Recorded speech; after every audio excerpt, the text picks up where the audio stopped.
Start this meeting, the ordinary council meeting for the 30th of June 2020. In attendance, we have all councillors in attendance. Thank you very much. And we'll do an acknowledgement of country. Councillor Kunzelman. Ipswich City Council respectfully acknowledges the traditional owners as custodians of the land upon which we meet. We pay our respects to their elders, past, present and emerging, as the keepers of the traditions, cultures and stories of a proud people. Thank you very much, Councillor Kunzelman. Now the opening prayer, Councillor Milligan.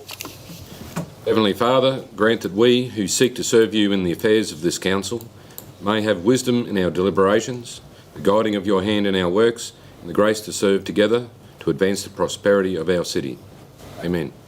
Amen. Thank you.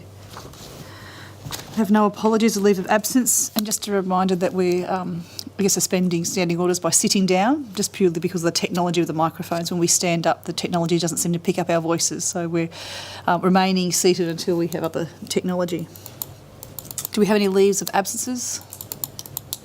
None. Then I'll go on to condolence motions. I believe Councillor Tully, you have a condolence motion for Noel Raymond Kelly. Yeah, thank you, Mayor.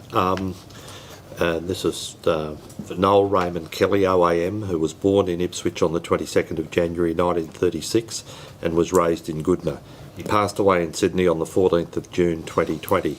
He was one of Australia's greatest and most revered rugby league players in the nation's history since the game commenced in 1908. He played at club level in Goodna, Ipswich and Sydney and played 8 games for Queensland, 6 games for New South Wales and 25 international test matches. He played for Goodna's senior team at the time, which was part of the local district reserve grade competition and was the first rugby league international to come out of Goodna. He has a road named in his honour adjacent to his spiritual home of rugby league at Woogaroo Field, Goodna. In 1957, Kelly began playing in the Ipswich Rugby League Open competition, first with Railways and then Brothers. At Railways, he played in the same side as Gary Parcell and Dud Beattie, with all three later playing together for Australia. The Bulimba Cup was a tri-series played between sides representing Ipswich, Brisbane and Toowoomba. Playing at hooker, Kelly was in the Ipswich side which defeated Toowoomba in the 1958 final. At state level in 1959, in an era when success in scrums was crucial, Kelly won the count in his debut 20-9 against the New South Wales hooker, playing in a rare Queensland victory over New South Wales, which attracted over 35,000 spectators, demolishing Brisbane's previous record for an interstate match by almost 13,000. He toured with the Kangaroos 3 times, being the first front rower to go on 3 overseas tours. Chosen for the 1960 World Cup, Kelly scored his first international try in Australia's opening game against France. His sole test try came at Swinton in 1963 in the historic 50-12 demolition of Great Britain. He later played 111 games for West Magpies in Sydney between 1961 and 1969 and captain-coached the club. He may well hold the record for the quickest test match send-off when he was dismissed less than 2 minutes into the second test of the 1967 series versus New Zealand in Brisbane after Kiwi prop Robin Orchard felled Aussie 5'8" Johnny Gleeson and Ned responded, flattening Orchard. In February 2008, Noel Kelly was named in the list of Australia's 100 greatest players from 1908 to 2007, which was commissioned by the Australian Rugby League and the National Rugby League to celebrate the code's centenary year in Australia. Kelly went on to be named as hooker in Australia's Rugby League's Team of the Century. In June 2008, he was also chosen in the Queensland Rugby League's Team of the Century at hooker. In the 2018 Queen's Birthday Honours, Kelly was awarded the Medal of the Order of Australia, OAM, for services to rugby league. Earlier this month, ARL Commission Chairman Peter V'landys hailed Kelly's contribution to the game, saying, "A deserved member of the National Rugby League Hall of Fame, Ned, as he was fondly known, was an uncompromising forward. As tough as they came, he was sent off 17 times playing for his beloved Wests. His send-off 90 seconds into the 1967 second test against New Zealand will always remain part of our folklore. Noel Kelly will forever be remembered as one of the game's all-time greats. His loss will be felt throughout the rugby league community." And I just conclude with saying today the city's condolences go to Noel Kelly's family and many friends. Thank you very much, Councillor Tully. That's very heartfelt. I only met Noel once, and that was last year at a Jets Old Boys event, and he was certainly a raconteur. He had lots of great stories on his kangaroo trips. They got better every year, the stories. Thank you. We move on to, our condolences to his family. We move on to tributes. We move on to presentation of petitions. There being none. Presentations and deputations. I'm not aware of any. Public participation. I haven't received an email stating there was any public participation via our online tool. Declarations of interest in matters on the agenda.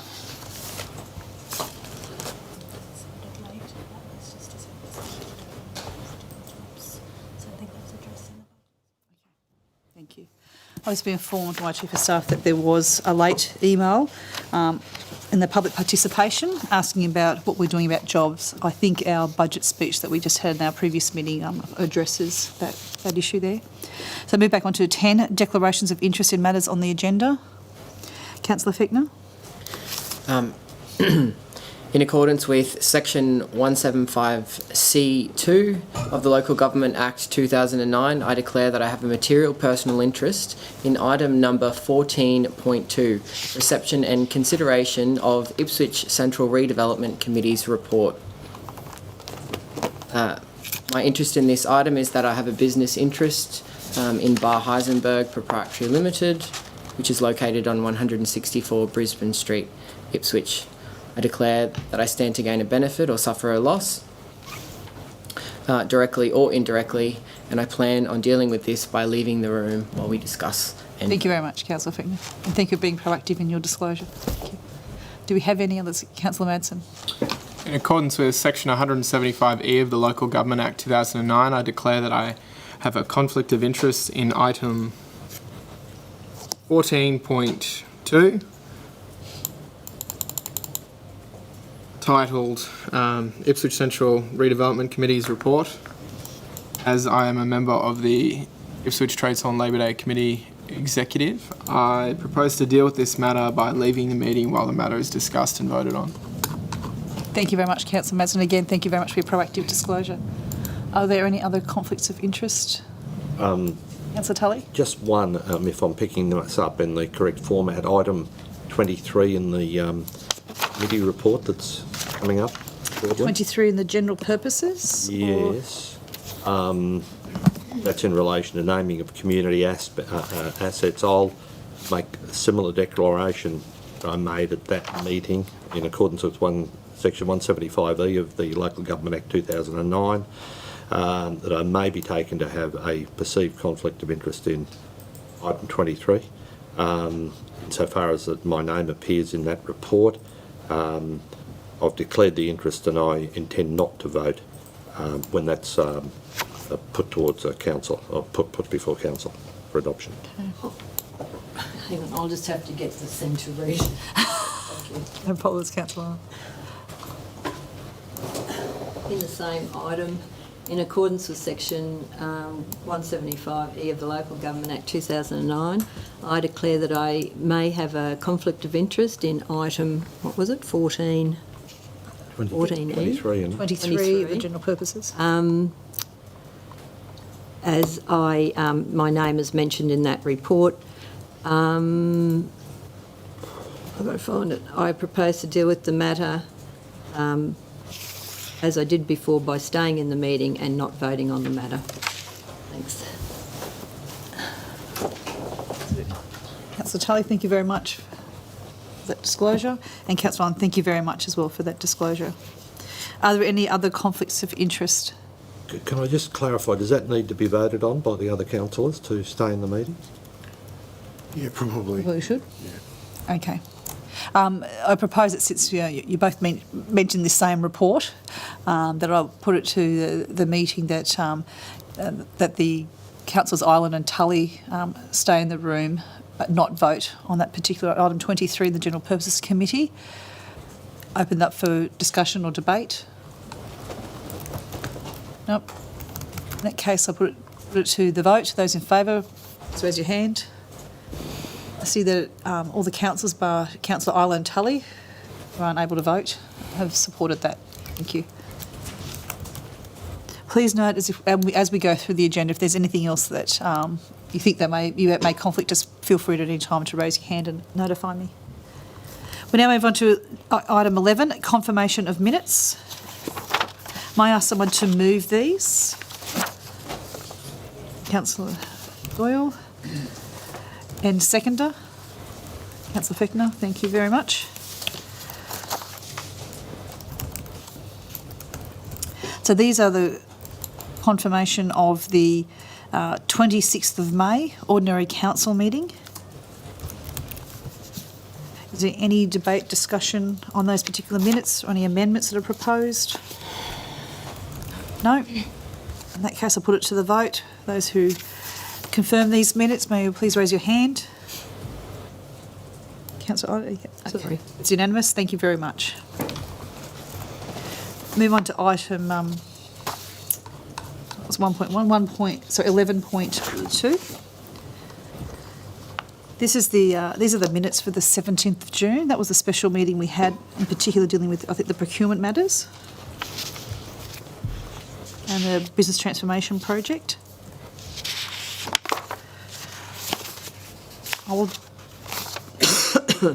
May I have someone please move those? Councillor Fechner. Seconder, Councillor Milligan. Thank you. I now open up for discussion. Those minutes. Being in discussion, I'll put it to the vote. Those in favour of those minutes, please raise your hand. Councillor Ireland, are you? It's unanimous. Thank you.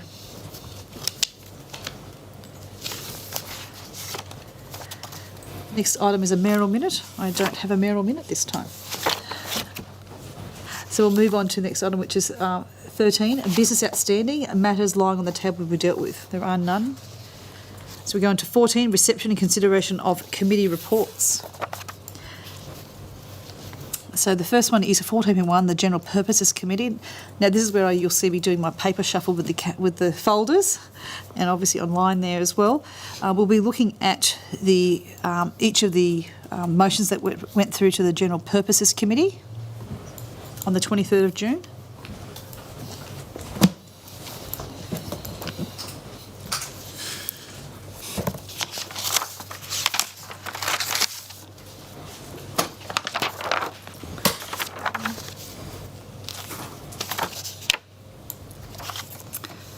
So item 1 of that General Purposes Committee, which we'll look at now, is the Indigenous Accord, the 2020 to 25 Indigenous Accord. May I have someone to please move what came through in the General Purposes Committee? I'll move that, Mayor. Councillor Fechner. And second? Thank you, Councillor Kunzelman. Thank you very much. Now I know we had the... May I ask Mr Poll to come forward?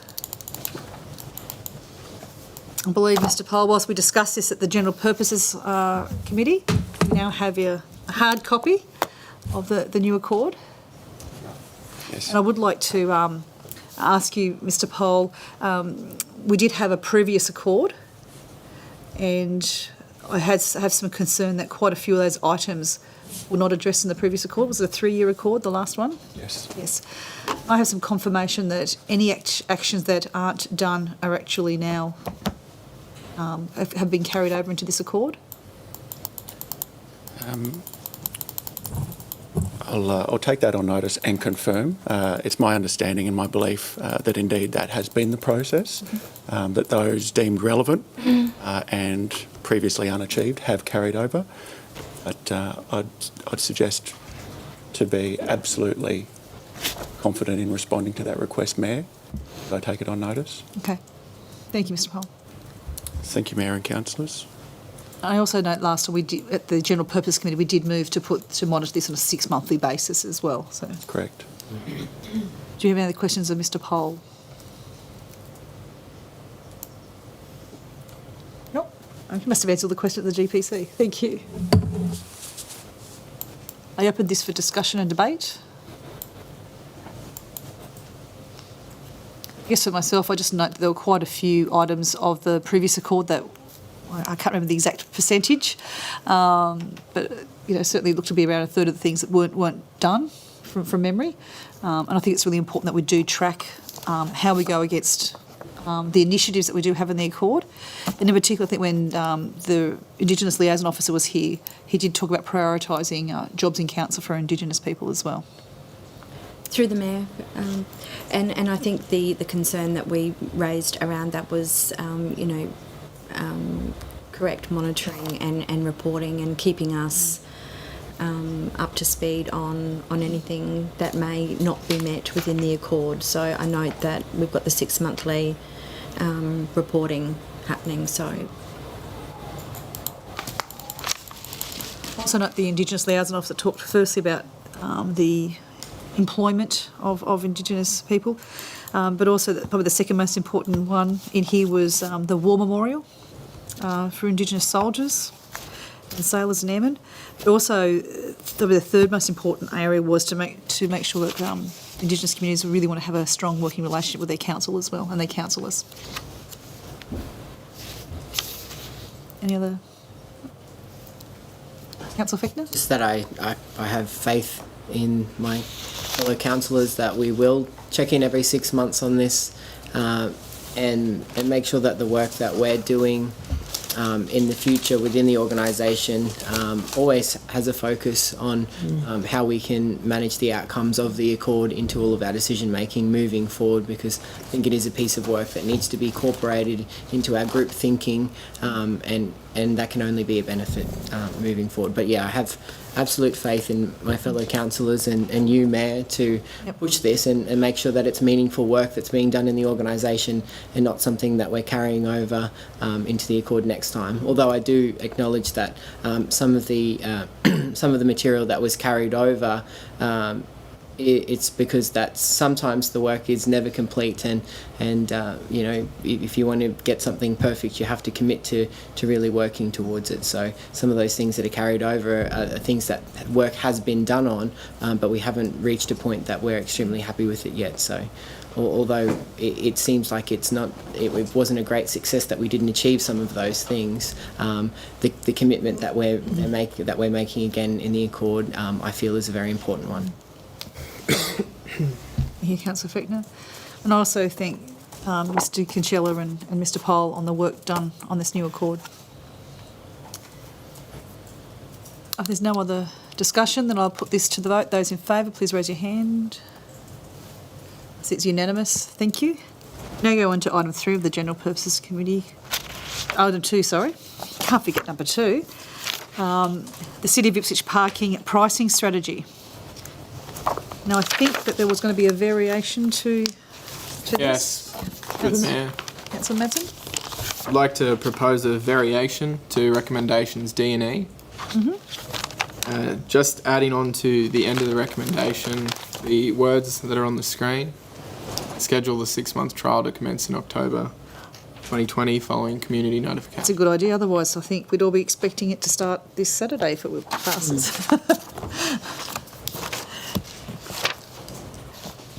Thank you. So you're forwarding that amendment? I have someone to second that amendment. Councillor Kunzelman? I open up for that, just for that amendment, not the actual motion itself. No, that's right. Mayor? Do you wish to speak to that amendment?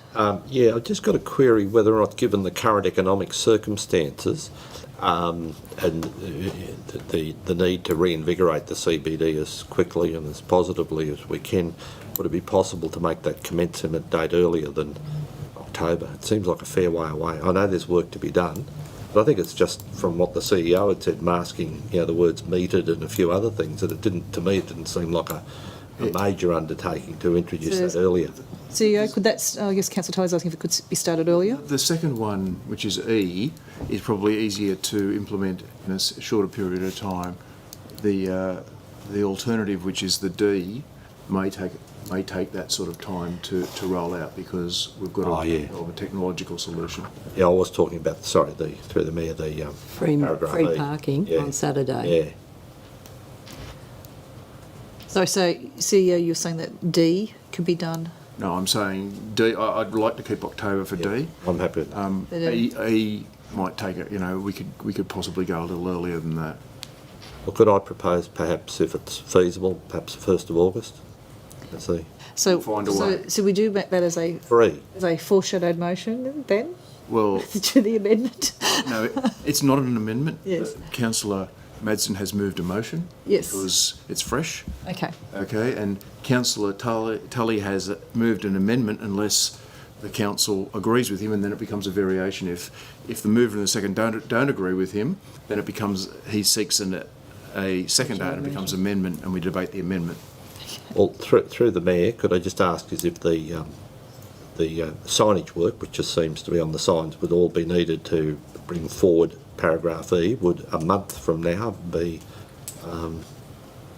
possible? Mr. Dill has just given me 2 fingers. In a friendly way, that way, would you say you'd prefer 2 months. 2 months? Okay. Well, I'll formally move that be from the 1st of 1st of September. September. Yeah.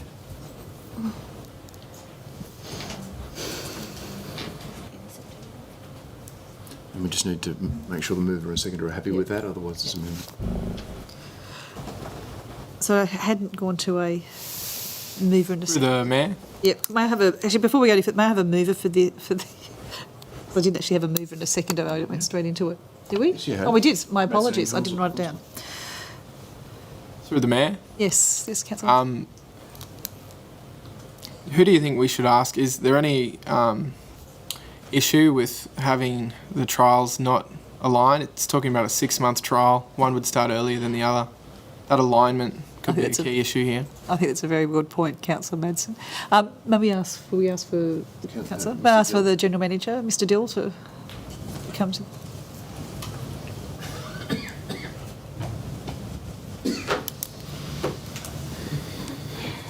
Afternoon, Mayor, councillors. Mr. Dill, first I'd like to thank you and your team for a really comprehensive strategy. The studies on there were fantastic. It gives me a great deal of confidence in moving forward with the strategy as proposed. So thank you very much for your team for doing that. Thank you. We're now looking at how we wish to implement this and whether we start it in September or October, and if there was confusion, noting the amount of detail that was in here. What is your view on the best date? We just need to ensure that we adhere to regulatory requirements in terms of signage, as the point has been made already.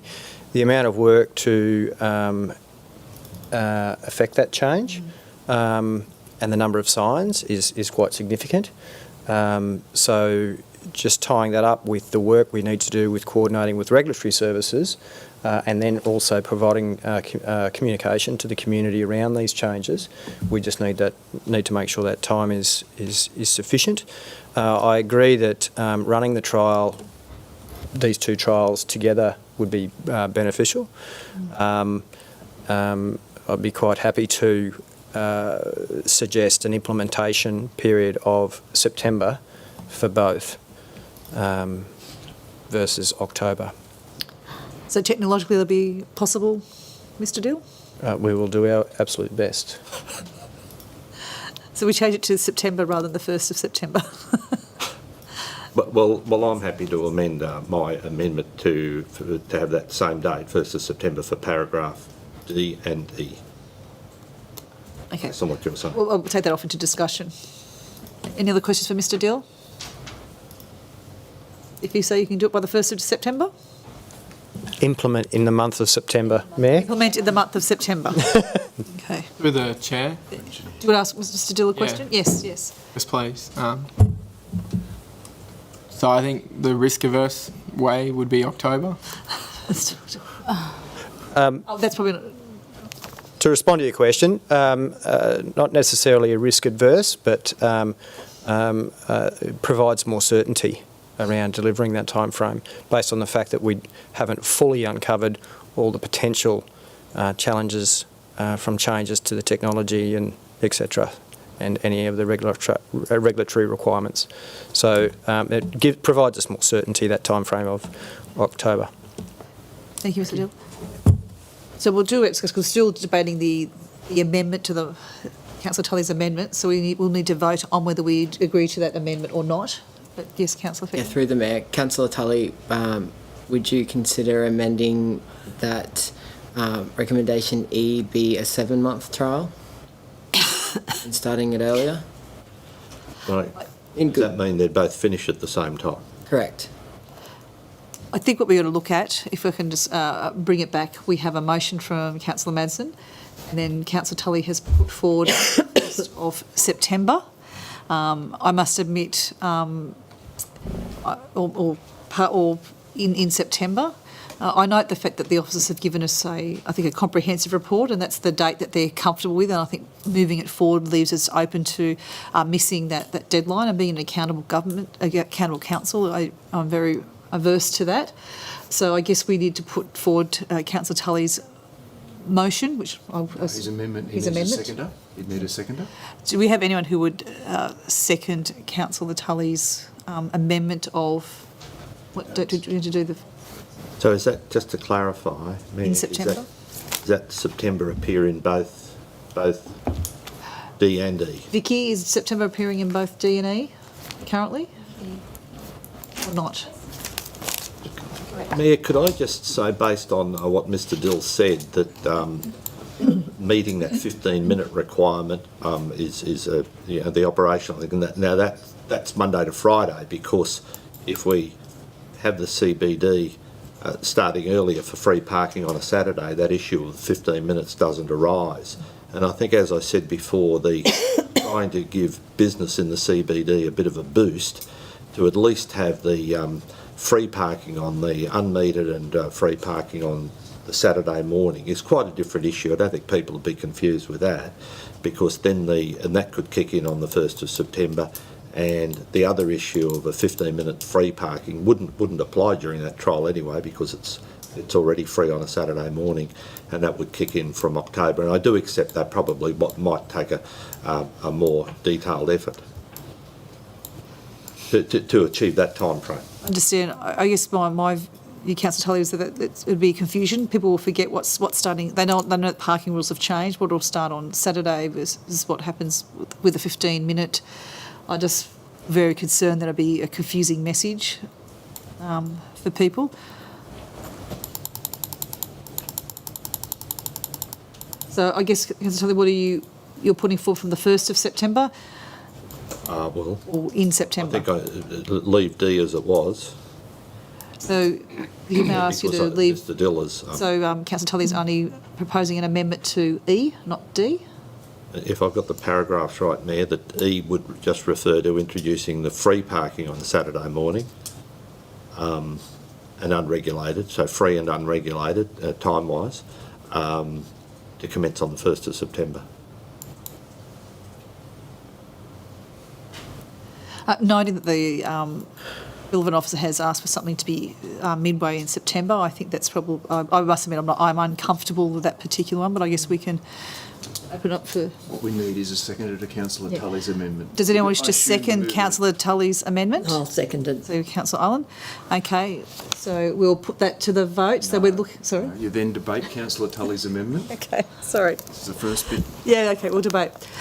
So it's been seconded now so motion D is staying as it was, 1st of October. E is being moved forward to the 1st of September. And we'll now debate that.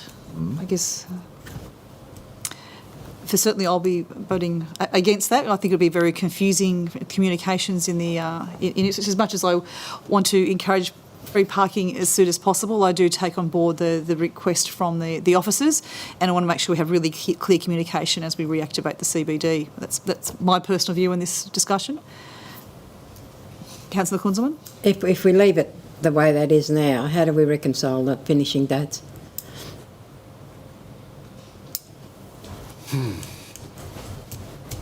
I mean, we could change it to 7 months for that particular one or not. Councillor Madston? I'm of the view that we should keep it simple and sincere and align those trials.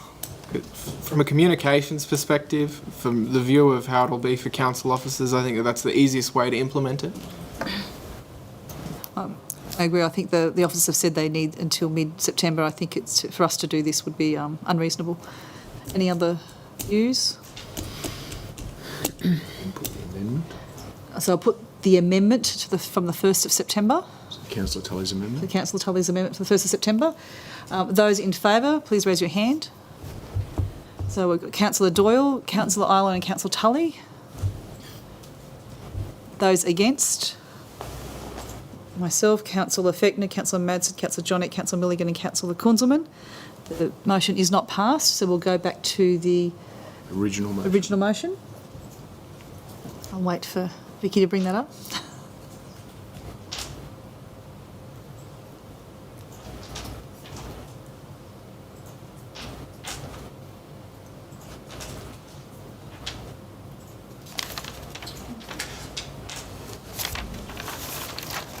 We'll go to the original motion D. We did have the original movers for that. Councillor Madsen, Councillor Kunzelman still stand? Yes. For D? Yes. I'll open that for discussion. Any further discussion? No. I'll put that to the vote. Those in favour, please raise your hand. It's unanimous. Thank you. We'll now go to motion E. No, motion E's been done. Has been done? D and E is done, so the whole motion, that Okay. matter's dealt with. Okay. So we go to the next item on the agenda. Thank you. We now move on to item 3 in the GPC, which is the Master Area Development Plan application for Area 22A. This pertains to the Master Area Development documentation around the Brisbane Lions Stadium, which we're all greatly looking forward to.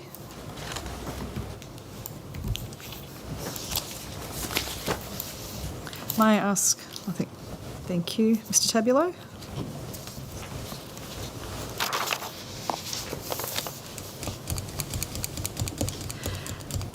Thank you, Mayor, Councillors. Thank you. Peter Tabulo, General Manager of Planning and Regulatory Services.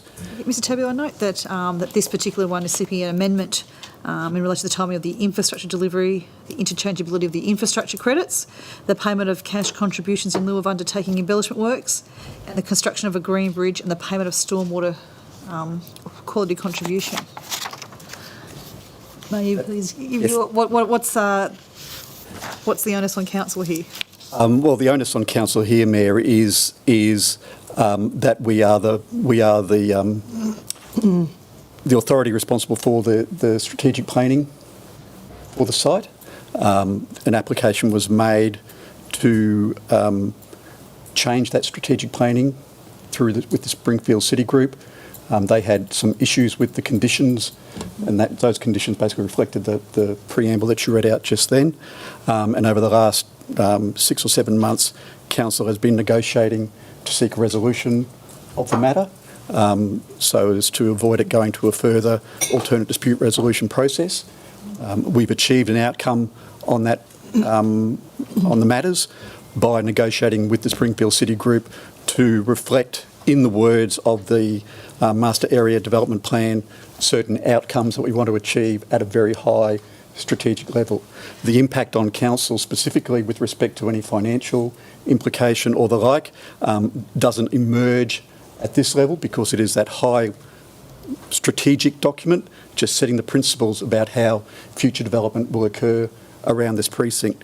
Certainly the next item on the agenda, item 4 for the ADP for the Lions precinct, has some more conditions on it, and we'll talk about that in the next item. Okay. Thank you. Before I move on, I've been remiss. May I ask for someone to move this particular report? Thank you, Councillor Johnnick, and a seconder. Councillor Doyle, thank you. My apologies, I jumped the gun with the Brisbane Lions one. My apologies. Okay. Any questions for Mr Tabulo? Oh. Mr Taylor, sorry. Will agreeing to the concept of a green bridge put any onus on the council? Will it cost us anything or place another obligation on us? Mayor, at this stage, there is no firm commitment to the green bridge. We're just saying it's there in principle, and it's subject to further investigation with respect to whether it can achieve an outcome from a traffic perspective, as well as who funds it when it's delivered, all those type of things. So again, at a high level document, it's just there as a statement of intent that it could be a possibility at some time in the future, bearing in mind some other constraints. Okay. And I noticed there's some interchangeable words throughout the reports talking about it's a project of national significance versus regional. Does that mean anything from a planning perspective? Or does it place any onus on the council, money-wise or otherwise? No, again, Mayor, it is aspirational. It is a desired state that the proponents wanted the precinct to be at that level. Yep.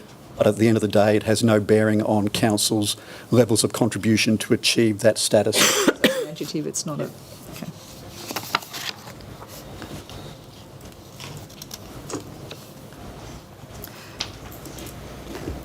Also looking at council's obligations, I note in the General Purposes Committee, page 61, looking at childcare centre and medical centres were a core community aspects, and later on talking about some of these charges being, the work there being ancillary. Again, will this put any onus, any financial obligations or other obligations on the council? No, I think you, again, you might be in the next item, but that's okay. My apologies, I am. I missed my tab. I'll hold that off to the next Okay. one. My apologies. Give me some prep time. It's okay. Sorry. Bit excited. Any other questions for this matter? No? Okay. Thank you. Any other discussion, consideration? One thing is to make sure that we're really aware of what obligations we're taking on financially, but also if certain terminology means that council's committed to doing certain things as well. So I gather from these that there are no financial, by accepting this report, there are no additional financial obligations or other obligations placed on council when it comes to works. Those in favour, may you please raise your hand? See, it's unanimous, thank you. Now we're going to 4.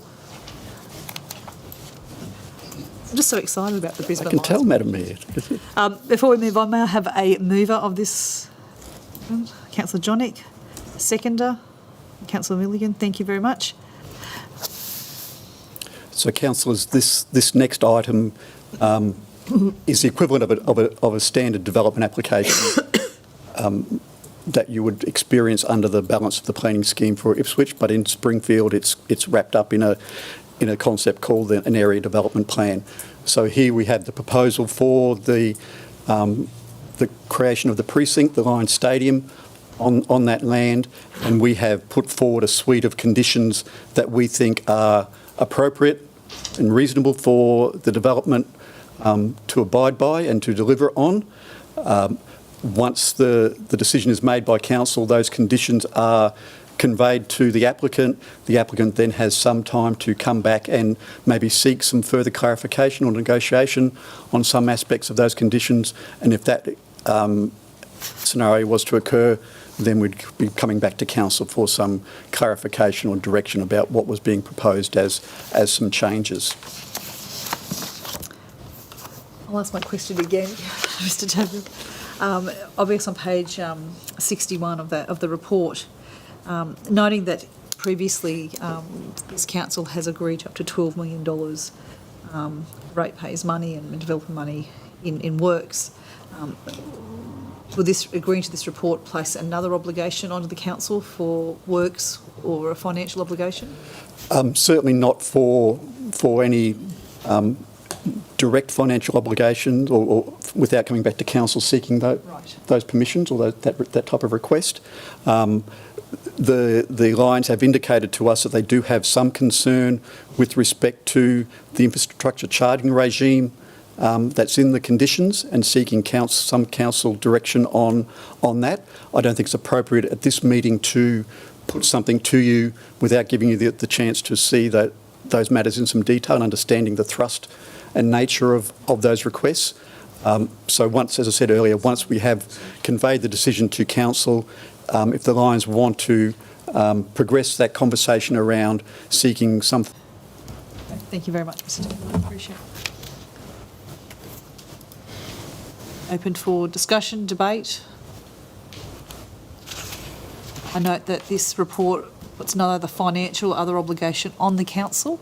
And if there was a proposal for that would come back to council for discussion and debate and decision.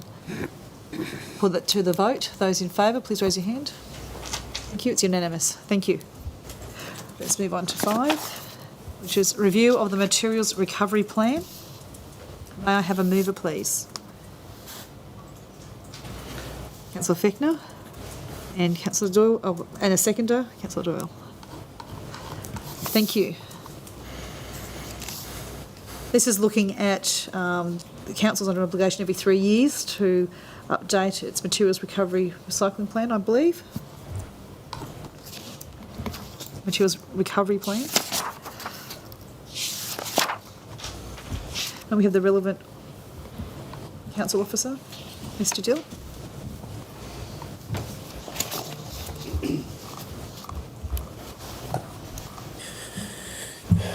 Thank you, Mayor, councillors. Charlie Dill, General Manager, Infrastructure and Environment. Item 5 is in relation to the review of Council's Materials Recovery Plan, which is a requirement under the legislation, under the Waste Reduction and Recycling Act 2011.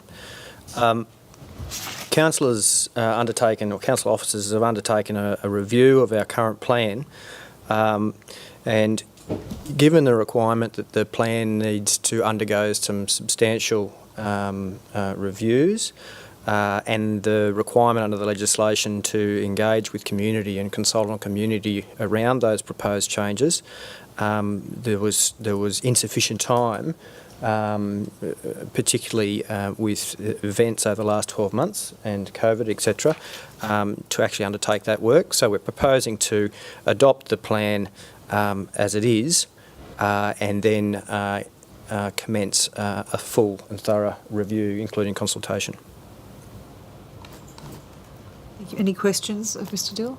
Yes, I don't know if this fits into it, but because the state government, the Queensland Coordinator General, has declared the Remondis Waste to Energy incinerator as a coordinated project, is that going to affect our policy here? It won't affect what we do. It would potentially be a consideration in how we manage waste in the future, depending on what industry options are available. But we can push forward with reviewing this now. Okay, my second question for you is, on the weekend I was told that Toowoomba does the green waste. Instead of paying to have it taken away, they actually mulch it on site and open it up once a month for people to come and fill up a trailer load of mulch. I'm just wondering, can we look at that under our green waste policy? Those types of initiatives we can be looking at moving forward. Yep. Thank you. Thank you. Thank you, Councillor Allen. Councillor Madsen? Through You're very the, passionate through about the this Mayor, would it be feasible to put forward an additional recommendation here to include a report on what Councillor Ireland detailed about green waste?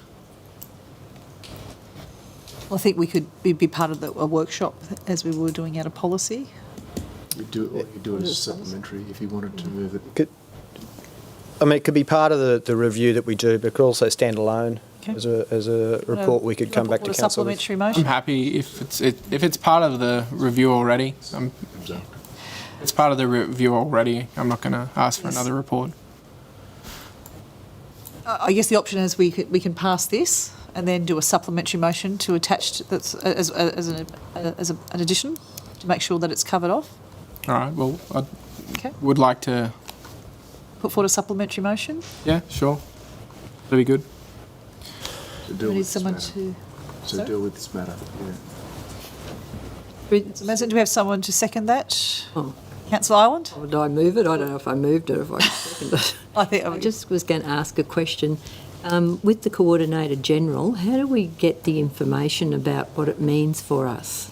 I don't quite understand, do we ask them to come and deliver the information to us at a council meeting, or how do we as a council find out what it means?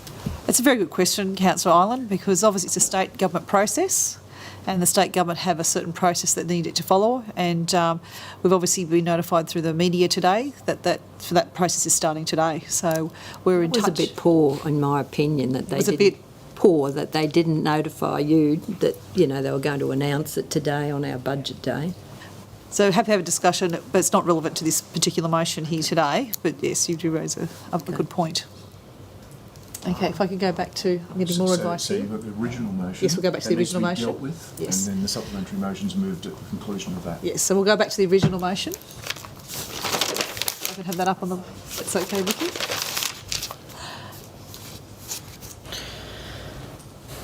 You go back to the original motion. That's it. Yep, for those four there. Before we, I had another question for you, Mr. Dill.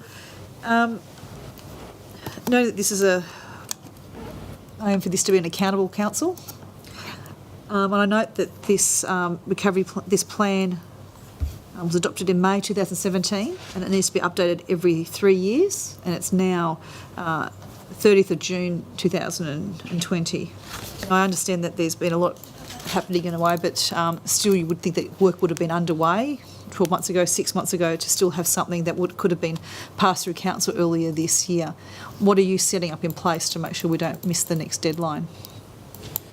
We'll certainly put triggers in place for the 3-year review cycle, but a couple of the key factors driving the delay here are the outputs from the Sub-Regional Waste Alliance that council's involved with, the work that the South East Queensland Council of Mayors is involved with and their outputs, and also the planning work that the state is doing. So we wanted to consider and incorporate that as well. Some of those pieces of work have been delayed beyond where we anticipated them to be. Ordinarily this wouldn't occur, but we will certainly be watching our review period far more closer. Okay. Mr. Dill, was a motion put forward for an extension of this? I do not believe so. Okay. In future, if there were extenuating circumstances, I would like it to come to council, had that explained, rather than having to explain it retrospectively. Not a problem. Thank you. Any other questions of Mr. Dill? Thank you very much, Mr. Dill. Appreciate that. Now open up for debate and discussion. No? Oh, yes, Councillor Fickner? Yeah, just that I look forward to the community consultation in preparation for the new materials recovery plan. I know that Councillor Doyle and myself have an extremely large, concerned constituent base that really want and wish to be consulted on this. I think that the community can come to a mutually beneficial outcome if everyone is consulted and we hear out those members of the community who haven't necessarily had a voice on this issue before. Mr. Farmer says to us time and time again that the city is very unique in so many ways, and the way that we deal with waste and the sheer amount of waste that comes into our local government area is very unique to us, and I doubt that there are this volume coming to any other LGA in the whole of the country. So I just want to say that this is something that I'll be watching very closely, and I will make sure that our constituents are heard across the city, because we need to send the right message for a happy and livable city moving forward, and we need to be remembered as a council that really cared about intergenerational equity, about the legacy that we leave for the younger generation here. So I just want to really articulate how important this is, and I genuinely look forward to the community consultation in preparation for the materials recovery plan looking forward. Thank you, Councillor Fickner. I think you've put that very well. Through the Mayor, Yes. I just want to also make a comment that obviously completely support Councillor Fickner's comments. It is a big issue, not only for our constituents, but both for Councillor Fickner and I, and our families and friends living throughout this city. If we remain silent on an issue around this big hot topic, it doesn't necessarily mean we're not listening, we're not acting. It usually means, from a legal perspective, council perspective, we can't comment, but that doesn't mean to say we're not looking out for our constituents all the time. Thank you. Thank you very much. Yes, Councillor Manson. I just concur with Councillors Doyle and Fickner that the community is pretty worried about the the way that waste operates in the broader scheme. A lot of people are keen to see some more initiatives pushing us towards a circular economy and things being reduced, recycled, certainly diverted away from landfill, and I'm looking forward to seeing some improvement in that space because it's very much a problem that can't be left for future generations. We agree, Councillor Madsen, we do need to have broad community consultation developing this plan. And I'm delighted to see that my mining and waste roundtable, which is an election commitment, that'll be consulted as part of this as well. Any other discussion? I'll put this to the vote. Those in favour? Thank you, it's unanimous. Now look at the supplementary motion. That was moved by Councillor Madsen and seconded by Councillor Ireland. For review, I don't know if you run that past me again, was the review of the green recycling? Mulching, was it the mulching plan from Toowoomba? Or? Review of the feasibility into turning green waste into Mulch. mulch, Product. which then goes back to the public. Is made Why don't you available say to the that public. For Vicky? To mulch for purchase by the public? Was that what it was? Was it giving it away or purchasing? Some Bring it council. away from It's giving- Toowoomba. Or options, I guess. Look at the options. Feasible of turning green waste into mulch It's available to the public. that's available to the public. Yeah. Are you okay with that? Yeah. So, Alan, you're okay with that? Thank you. Okay. I now open that up for any discussion, debate. Okay, then I'll put the Sorry. vote. Oh, sorry. Yes, Councillor Madsen, you'd like to speak to it? The only discussion that I'd sort of add here is that other councils do these sorts of initiatives, but just because others do it, that doesn't mean that we don't look at the numbers involved and whether it's feasible. Off the top of my head, there was one such scheme where weeds were circulated around the local council area because weeds were in that mulch. So when they were then given out. So we very much need to look at the feasibility and whether it creates other issues and those sorts of things. Thank you. So I'm getting two people to speak to me. I think, CEO, you had some I comments was just you'd like saying to that make? the wording might be best to start off with, that the review of the materials recovery plan consider. Yes. Yeah, Yes. So, that's certainly my yeah, intention. but that'd be part of the plan review.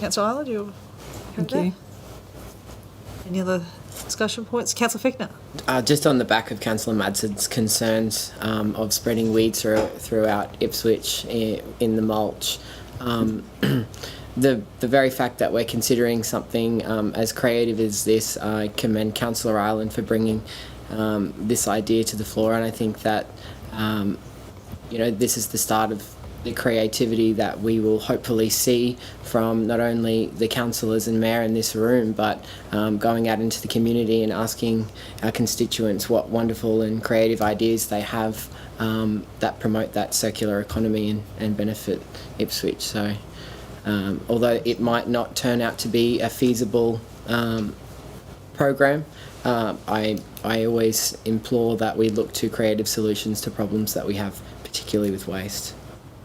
Thank you, Councillor Fichtner. Any other comments? I'll put that motion to the vote. Those in favour, please raise your hand. Thank you, it's unanimous. Move on to item 6, which is the Land for Wildlife South East Queensland update. We're looking at a program that I think started in the 1990s, and it's a program that the council have been involved with for many years, which encourages landholders to consider the wildlife in their on their land. May I have someone to move this, please? Deputy Mayor. Second. Councillor Milligan. Thank you very much. Do we wish to ask a council officer any questions on this, or were people happy with the reports? Any discussion?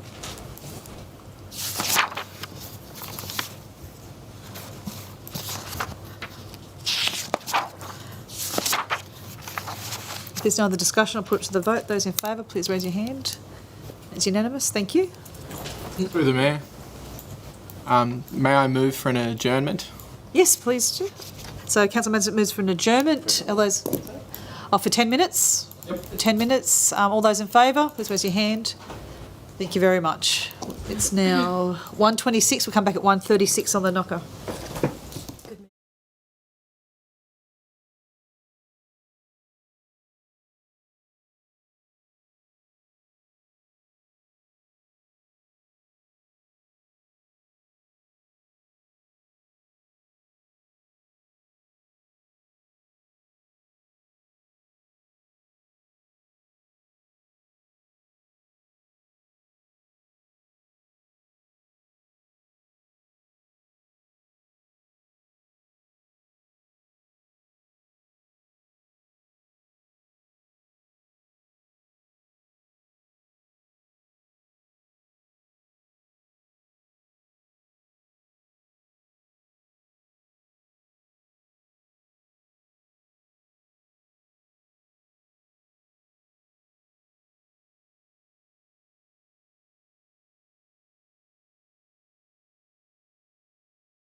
Back on. Thank you very much.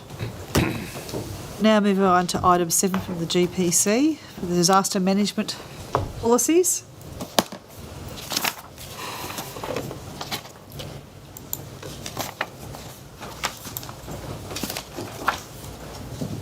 So this particular motion is going through a new disaster management policy. It looks like we're looking at repealing the previous collection of storm damage vegetation. This particular policy is looking at disaster more holistically and looking at it as a disaster management. So may I have someone who will move this one, please? I would move that one. So that comes you, Councillor Councilman. May I have a seconder? Councillor Doyle. Thank you. Does anyone have any questions they wish to ask the relevant officer on this? No? I'll open up for discussion, debate. No, I guess the only point I make is the fact that it is a more holistic policy, and I think it's a step in the right direction. So I commend this and put this to the vote. Those in favour, please raise your hand. Thank you. Now move on to item 8, which is Amendment to Community Christmas Carols Partnership. May I have a mover for this, please? Councillor Ireland. And a seconder, Councillor Milligan. Thank you very much. This particular item is recommending we endorse, and I think we may have changed the amendments, may have changed it. I'm getting a nod from Vicky. So we're looking at the support that we give to certain community groups in putting on Christmas carols. And this particular one's looking at the Brassel Christmas in the Park and carols at the Rebel Domain.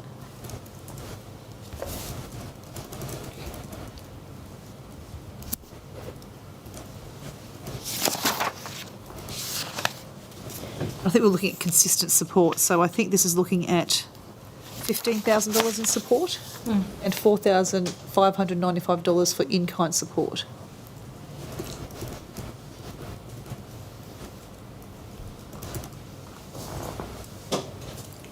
I did have a question.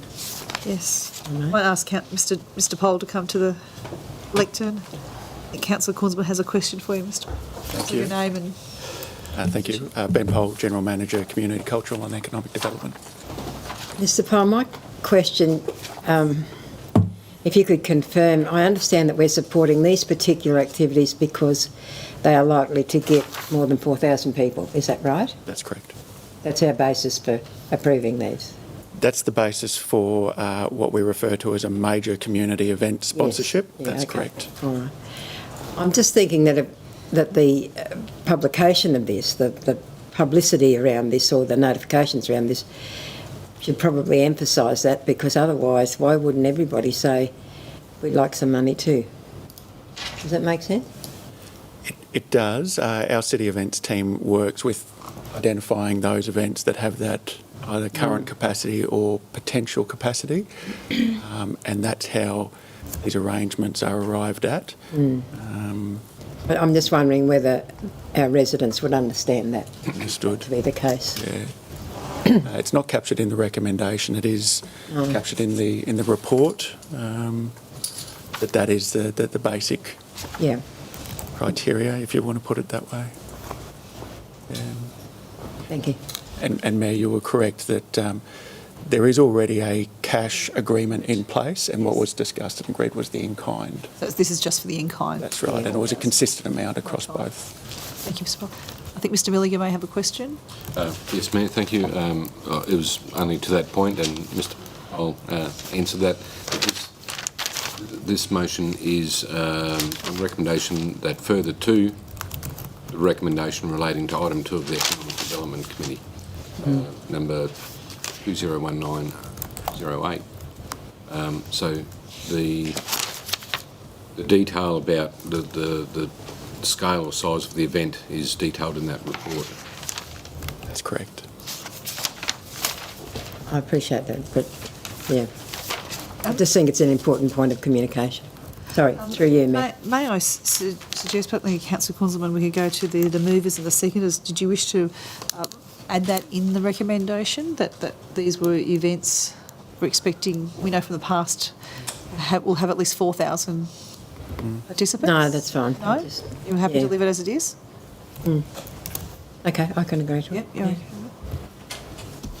Any other questions of Mr. Poll? Thank you, Mr. Poll.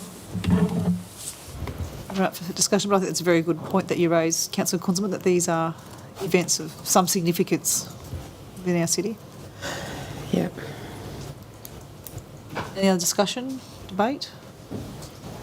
I'll put that to the vote. Those in favour? It's unanimous. Thank you very much. Move on to item 9. Just through the Mayor, Yeah. I would like to propose a procedural motion Yes.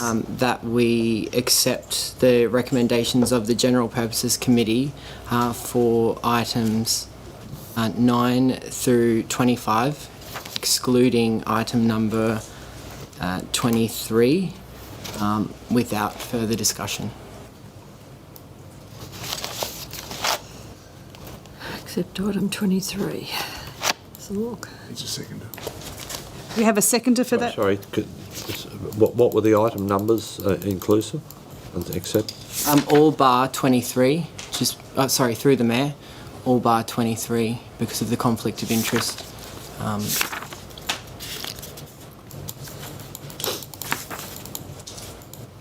Do I have a seconder for that? Councillor Jonick.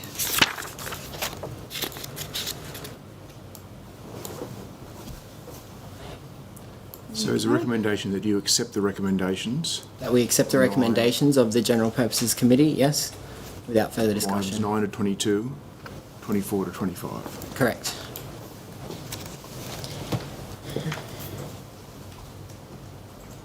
And what about 24, 25? It includes 24 and 25. Okay. So just, Leaves 23. so leave it open for discussion or speaking for and against. Sorry, did we get a second? Do we get a second? I think a seconder, Councillor Jonick. Yep. I'll move to moving for and against. So if we'd like to have someone to speak for this motion. Yeah, I speak for this motion. Yeah, I put it forward. Just for the sake of moving the meeting along, we did discuss all of these at the General Purposes Committee in great detail, and we made recommendations at that committee that we were bringing to the Council ordinary meeting. So I just move that I'm happy to accept the recommendations of the General Purposes Committee for all of them except for 23 because of the conflict of interest that has risen there. For those speaking against, I'll speak against this motion. This is part of the reason why I think in the beginning I did vote against having the General Purposes Committee and the Ordinary Committee as it is, because it did diminish this Ordinary Committee. This is the decision-making body, not the General Purposes Committee. This is the way that as under the Local Government Act, there are certain things, whilst I raised at the General Purpose Committee last week, that I've on reflection would like to discuss with the council officers and bring to the table here. It does mean we've doubled up on things. That is the result of our current committee structure.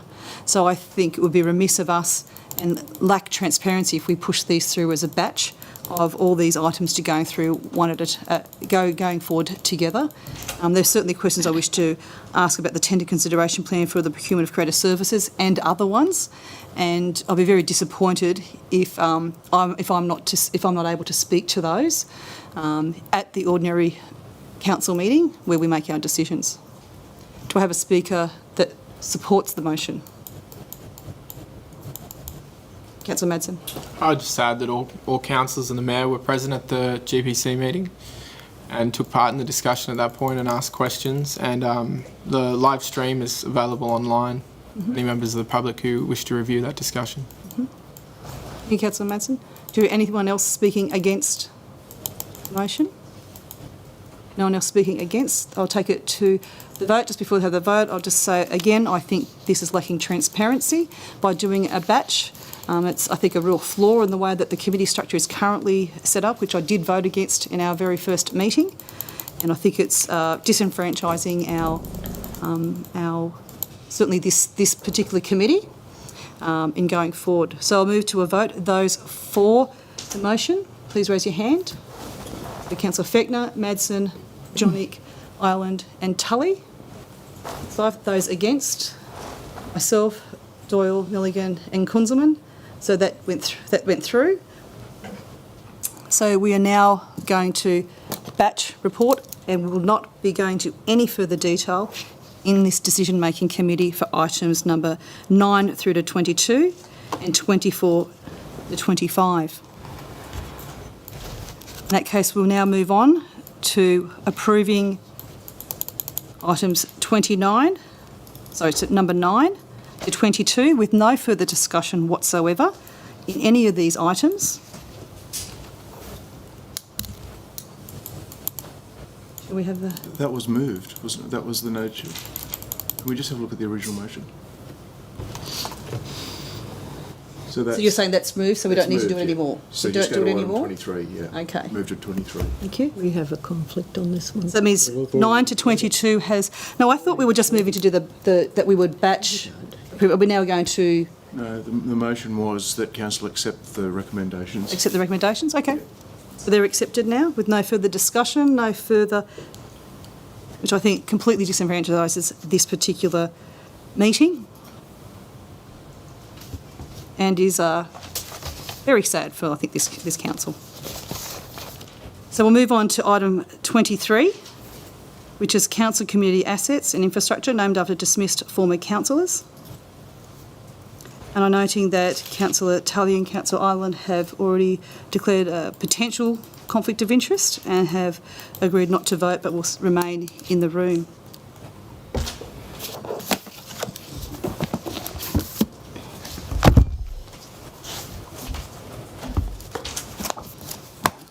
Pardon me, other folder.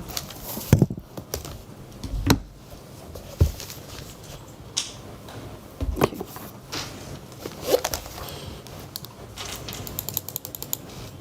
Just wait for Vicky to bring that up.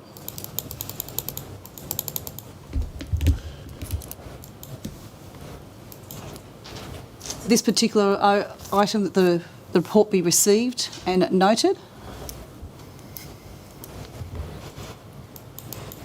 Does anyone have any questions of the relevant council officer who made this report? I don't. Do we have any debate or discussion on the point? Me, myself, I just note that the contents of the report and the catalyst for this report was, I think Councillor Ireland raised the issue of having a plaque for David Palkey, former councillor, at the library, so there was a lot of community expectation to see what this was. And so I do note that this report and that the contents are received. All those in favour, please raise your hand. We can't vote. Sorry, my apologies. I didn't get a move in a second. That was very remiss of me. I was just so shocked that we aren't debating all the other items. May I have a mover for this item, please? Councillor Johnick. May I have a seconder? Councillor Milligan. Thank you very much. Sorry, I'll now open it up for any debate, discussion on this. No? We'll put it to the vote. Those in favour? I see that it was all the council officers that could vote did, apart from Councillor Ireland and Tully. Thank you very much.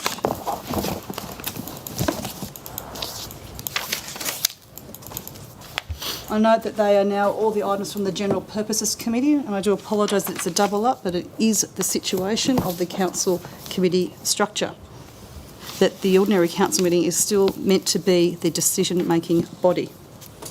I now move on to the Ipswich Central Redevelopment Committee. Oh, sorry. Of this development committee. Now I note that I think Councillor Fechner and Madsen are leaving.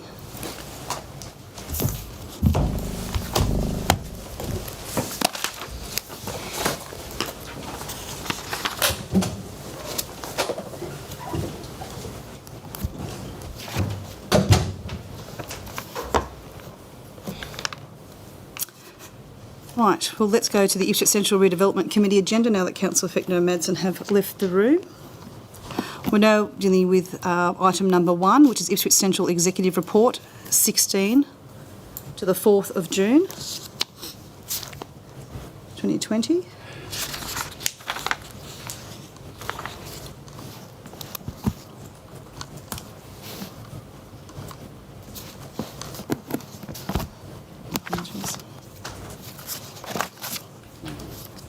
May I have someone move that, please? Councillor Doyle, thank you. And Councillor Kunzman to second it, thank you. Are there any questions that we wish to ask the relevant council officer? No?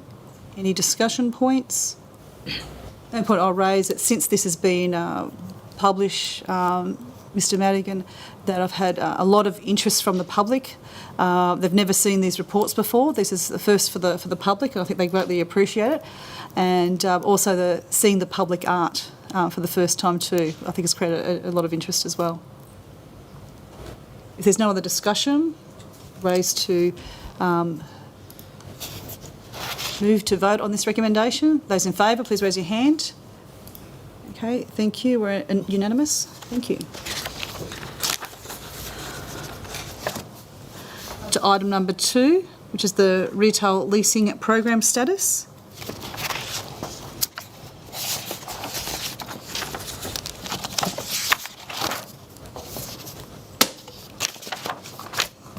I have a mover and a seconder for item number 2.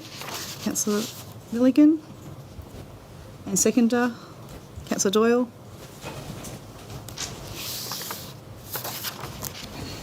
This is just a report for it to be received and its contents noted.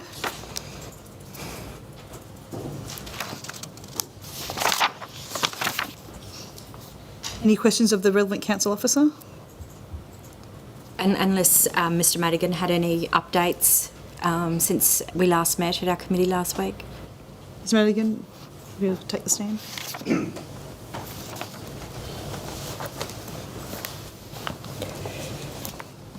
Sean Madigan, General Manager of Coordination and Performance. Good afternoon, Mayor and Councillors.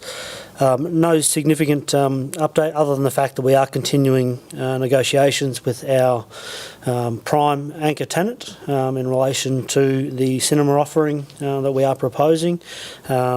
In spite of COVID, that is still progressing successfully, and we expect to have that finalised by the end of July. Okay. Thank you. Thank you. Any discussion, debate? No? Thank you. All those in favour of item 2, please raise your hand. Thank you. I see that's unanimous. Move on to item 3, the Ministerial Exemption Retail Leasing, Ipswich Central Development, which this was more of, I think, a historical record from memory. I don't think we'll call you up, Mr Madigan. And we note that this report be received, which was basically a historical document stating that the Minister Hinchcliffe had provided an exemption back in September 2019. Are there any questions of the relevant council officer? No. No. Matter. Any debate or discussion? No. I'll put the matter to a vote. Those in favour? Sorry, procedural. Mayor. Sorry, I need to find someone to move and second it. May I have someone to move? Councillor Doyle. Second. And second, thank you. My apologies for that. And I'll now open it up to discussion debate again. There being none, I'll move it to the vote. Those in favour? Unanimous. Thank you very much. Now, the next item, which is the Ipswich Central Redevelopment, Retail and Commercial Property Strategy.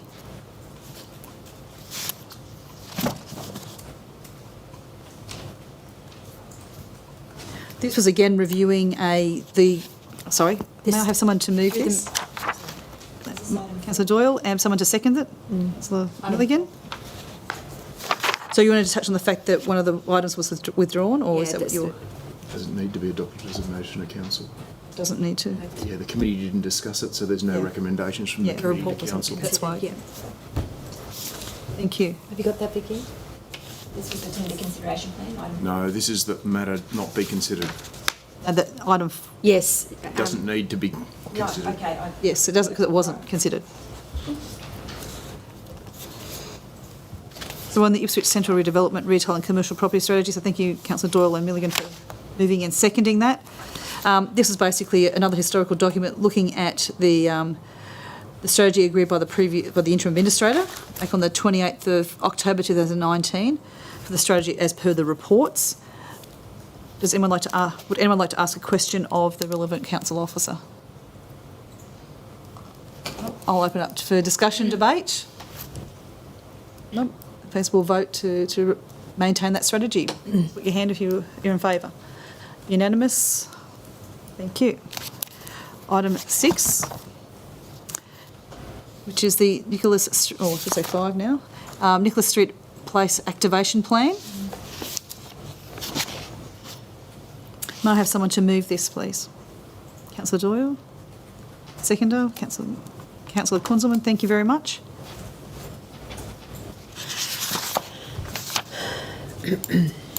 Now I note, if we look at the relevant council officer here, that there was quite a bit of discussion about this, the GPC, in regards to the activation plan and how important the activation plan is for us, for the CBD to be reactivated. Through the Mayor, I note shortly we'll be moving to point number 8, which was around the Ipswich Central Redevelopment Public Art. You and I both visited the Ipswich Art Gallery last Friday to meet our local artist that's putting together the piece of artwork, which will be effectively the jewel in the crown, if you like, within the CBD. So it was just interesting to speak with the artist and understand that as a result of his work, there will be lots of opportunities for storytelling around the cultural significance. So again, another example of activation of that space. I agree. Thank you, Councillor Doyle. Sorry, through the Mayor, and so the way that particular piece of artwork worked in conjunction with the other individual pieces, for instance, the fish trap, so it will effectively create a trail, which is... I think also what was very interesting from this report too was the naming the civic space to Tulma Place as well, which is the Indigenous name for Ipswich. So I think and through the Mayor, I understand we've had great consultation directly with our Indigenous community and those wider residents in Ipswich who support that name change, or sorry, that name. Is there any discussion or debate on the activation? Nope. I'll put it to the vote. Recommendations to the vote. Those in favour? It's unanimous. Thank you. We now move on to item, I think it'll be 6 here, which is the Commonwealth Hotel reconstruction. May I ask for a mover, please? Councillor Doyle, and a seconder. Councillor Milligan.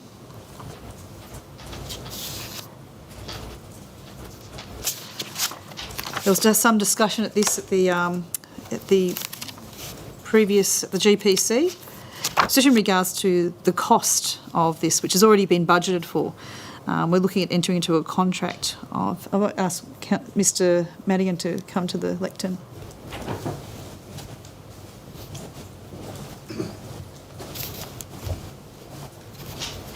Thank you, Mayor. Can I ask, we're looking at a sum of $2 million, $2.35 million. That's correct, Next just for the part. reconstruction of the Commonwealth Hotel. And this has already been budgeted and it's been tendered? It certainly has. So this is the second stage of the Commonwealth Hotel redevelopment, if you will. There were significant funds required to stabilise and deconstruct. As the residents of Ipswich would be aware, it was in a fairly derelict state. So we had to effectively save the structure that was there. And this awarding of this tender relates to the reconstruction of it to bring it back, hopefully, to its former glory. The expense is considerable, effectively due to the engineering complexity required and the heritage nature of the Commonwealth Hotel. However, we do believe that the expenditure is warranted given the historical significance of the Commonwealth Hotel to the City of Ipswich. Thank you very much. Any other questions for Mr Madigan? Councillor Kunzelman? Are we in a position to have a start date? No. So, once we award this tender, we'll sit down with the contractor, and I think the completion date, I'll just check the report that does state it in the confidential background papers.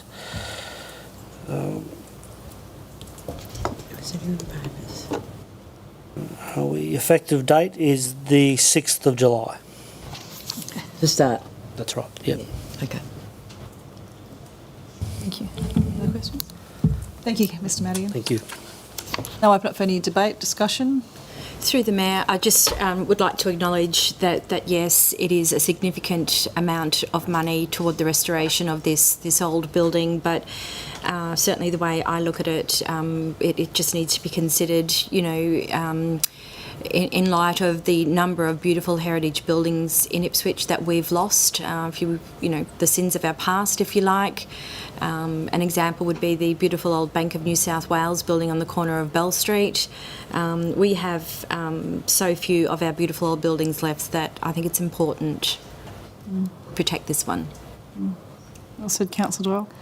Also, I think it was last week in the Courier Mail, there was I think Caboolture were looking at the fact that their last building, historical building, the CBD, it was 120 years old, was pulled down, and the heartache from the community that last building was pulled down. It's sort of sobering when you look at what we're trying to do here. Any other discussion? All those in favour, please raise your hand. Thank you. It's unanimous. Thank you very much. On to item 7, this Ipswich Central Redevelopment Public Art. This received a lot of feedback recently, and certainly the community greatly appreciated seeing it. May I have a mover for this particular motion, please? Councillor Milligan. Seconder? Councillor Doyle. Thank you very much. Are there any questions anyone would like to ask the relevant council officer?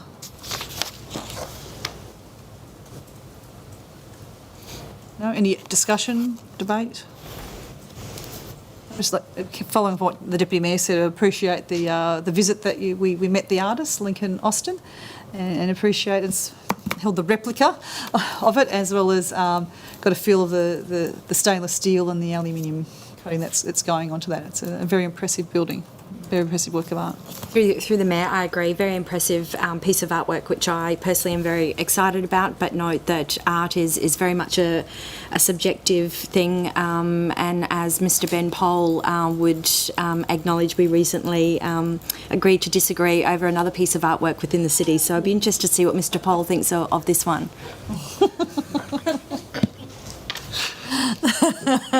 It's a beautiful ball. I'll let him remain seated. Okay. Any other discussion? Points? Through the Mayor, may I ask what piece of art that Through the Mayor, no, Councillor Milligan, you cannot. Blue might be the colour. Art is subjective, isn't it? Oh. And this particular piece is called Standing, which is quite symbolic as well. Okay, we'll move on to the vote. Those in favour, please raise your hand. It's unanimous. Thank you very much. We'll move on to the next and the last item on this CBD redevelopment standing committee, and that is on the Nicholas Street Redevelopment Communication Engagement Report. And it's just noted that this report is noted, and look at the communication plan as detailed in Part 4. May I have someone to move this, please? Thank you, Councillor Milligan. And a seconder, Councillor Doyle. Thank you very much. Does anyone have any questions of the relevant council officer? No.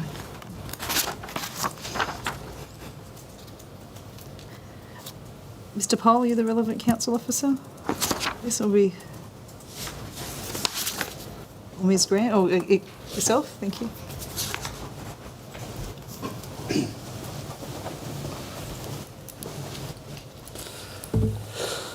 Just looking at Part 4 that's referenced in this recommendation. There's a discussion about workshops being held by the end of June. So when would this step on this process to bring the councillors together in a workshop environment to provide their input and feedback based on the interactions with the local community? When would that workshop be proposed for now?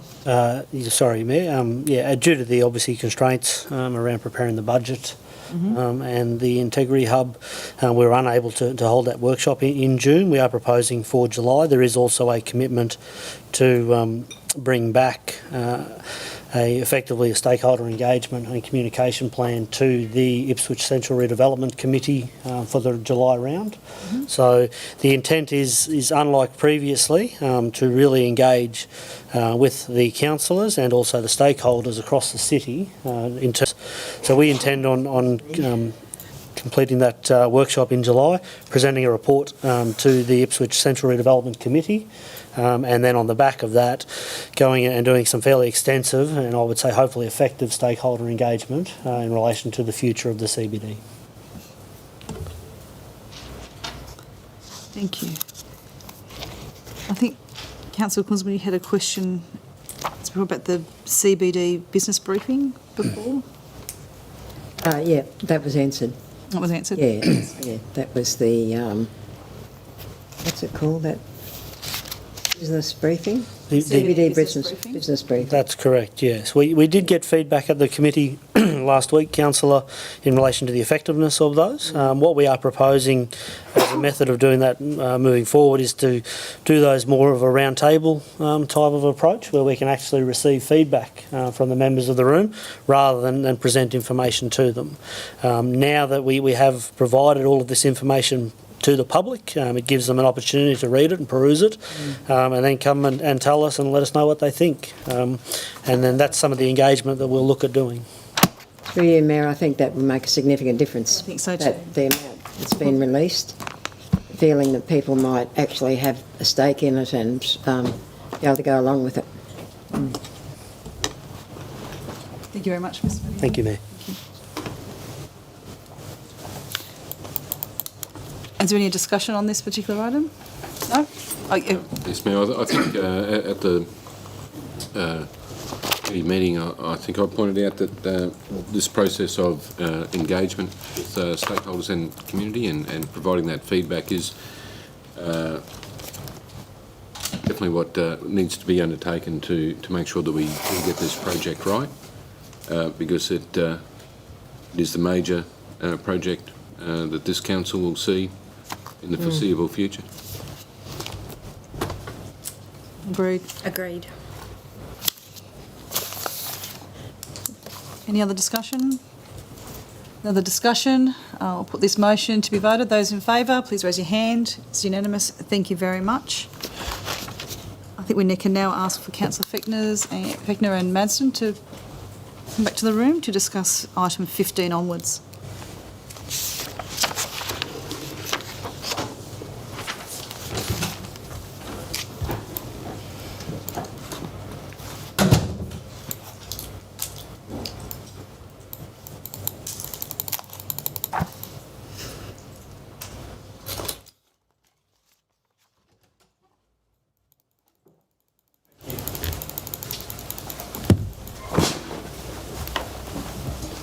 Welcome back.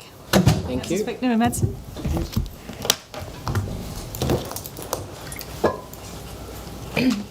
We're now on to item 15.1, finalisation of funding agreement and variation deeds for Brisbane Lions Stadium. May I please have a mover?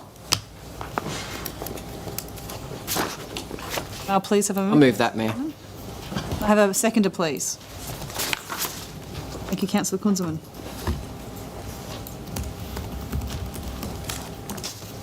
Please have the relevant council officer.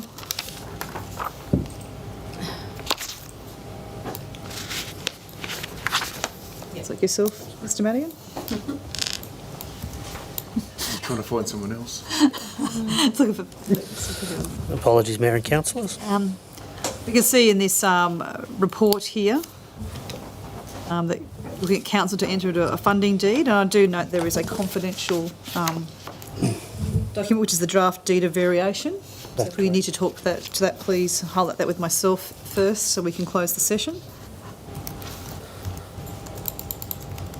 So do you mind explaining the process to us, please? Yep, certainly, Mayor. So there was a previous decision by the interim administrator to provide a total of $13.6 million funding to the Brisbane Lions Stadium project for the development of two fields down there, one being the stadium that the Lions will be based at, and the secondary field will be a community use sporting facility that will be used by the Brisbane Lions on match days for warm-up for opposition. So that was a previous decision by the interim administrator. The election of the new council, I presented a report effectively outlining the previous decision of the interim administrator and outlining the terms of the funding that the Brisbane Lions were seeking, which is tied up with the infrastructure contributions of Springfield City Group in relation to those two particular assets. So to simplify it, as part of the Springfield Infrastructure Agreement, there is a requirement for Springfield City Group to either embellish those fields to sporting ones or to provide council with the funding to do so. The history of this obviously was under the former heads of agreement that was signed to bring the Lions to Ipswich LGA, was that council would provide the SCG contributions to the Brisbane Lions to fund the stadium project. That was represented, as I said, to the newly elected council. One of the things that the Lions were seeking was council, if you will, to cash flow the funds until they were received by SCG. At that time, this council stated that they weren't willing to do that. So what we have done is gone away, finalised, if you will, a draft funding agreement that is attached and now publicly available, that we are proposing to execute with the Brisbane Lions. The confidential documents, which I will speak to at a high level, relate to the associated amendments that are required to the Springfield Infrastructure Agreement, the Springfield Town Centre Infrastructure Agreement, and the settlement of a rates dispute settlement that is associated with the Northern Sports Fields as they are referred to. A very complex history, but most of it is actually detailed in the report that was presented to Council previously, that is an attachment to this particular report. What we have done is, in accordance with the direction provided by Council, we have finalised, if you will, the terms and most of the detail of the funding agreement to be executed with the Brisbane Lions, under which Council will provide an initial payment of $2 million upon execution of this deed. Then you have the milestone funding arrangements that commence. And what we have done, and as I said, it is publicly available, has stated effectively that we will not provide these funds to the Brisbane Lions until we receive them from Springfield City Group, which was the direction of the council. If Springfield City Group choose to bring forward the payment of those funds to suit the cash flow requirements of the Brisbane Lions, the agreement allows for that. Effectively, that we are the pass-through mechanism for that, so it allows that if SCG do agree to bring forward the payments, then we will just provide them to the Brisbane Lions in accordance with this funding agreement within 30 days of receipt of them. And then we have a final funding instalment, which is council funds of $2,554,000, which is in the following financial year. These amounts have been budgeted for in the budget that has been adopted for this financial year. The attached documents that we'll execute with Springfield City Group effectively contractually bind Springfield City Group to the contributions as outlined in this report. And in the event that Springfield were to fail to provide those funds to Council in accordance with the terms of that confidential agreement, Council would have legal recourse to seek those funds to be paid via a dispute resolution process, if you will. And until we receive those funds from Springfield City Group, we do not provide a funding amount to the Brisbane Lions. So effectively we have mitigated Council's risk. We have certainly followed the direction of the Council for us not to cash flow or float the SCG contributions to the Brisbane Lions ahead of time. And effectively what all that this agreement does is manage that risk and finalise, if you will, the terms of the agreement that were entered into by the interim administrator with the Brisbane Lions in that earlier council report. Any questions of Mr. Mannion?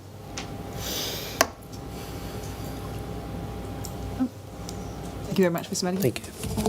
Question for you, CEO. What is your view on this particular recommendation in this report? In the biggest picture, if if I was the CEO of a hypothetical regional city that got the opportunity to have a small stadium, a 10,000 person stadium constructed and host one of Australia's top 20 sporting organisations training base and a National League women's base for $13 million. I think that's a stunning deal. I think if many other organisations and communities would, would fund a larger proportion. So as a whole, comprehensive deal between the council, the state, the federal government, the private sector and the Lions, I think overall it's an outstanding outcome. It's more money than we anticipated, but if you walked in and you arrived from Mars, came down today and said, is this a good deal? Ultimately, it's an outstanding deal for our community in terms of the infrastructure and the activation that we get and the branding that we get from this development. Thank you. Any other questions? Going to debate and discussion? Being none, I'll put it to the vote. Those in favour, please raise your hand. Thank you, it's unanimous. Thank you. Let's move on to the next item, which is 15.2.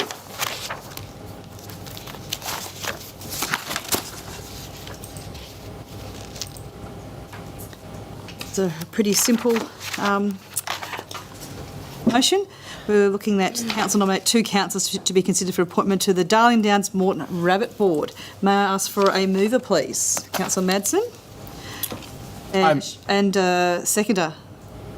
Councillor Johnnick. I almost said a shaker then, a mover and a shaker. All good. Okay.